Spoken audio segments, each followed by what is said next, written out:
Mga kababayan, may kwento akong babago sa tingin ninyo sa mga simpleng selfie. Isang pamilya ng mga doktor, may bagong simula sana sa London, pero nauwi sa isang trahedya. Si Dr. Pratik Joshi, isang radiologist. Galing siya sa London, bumalik lang sa India para sunduin ang kanyang pamilya.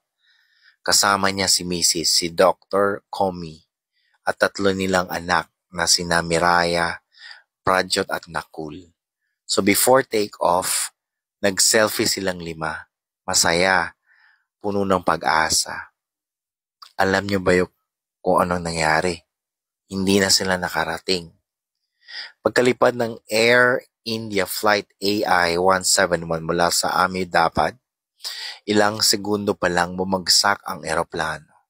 Lahat ng sakay, halos lahat patay. Isang tao lang ang nakaligtas. Pero ang selfie ng pamilyang Joshi, yun ang naiwan. Yun ang viral ngayon. Hindi dahil sa filter, hindi dahil aesthetic, kundi dahil yun yung huling alaala bago sila tuluyang mawala. Ako bilang isang OFW, bilang isang Pilipino, alam ko yung feeling ng excited ka para sa pamilya mo. Plano, sakripisyo, lipad sa ibang bansa para sabay-sabay kayo magsimula.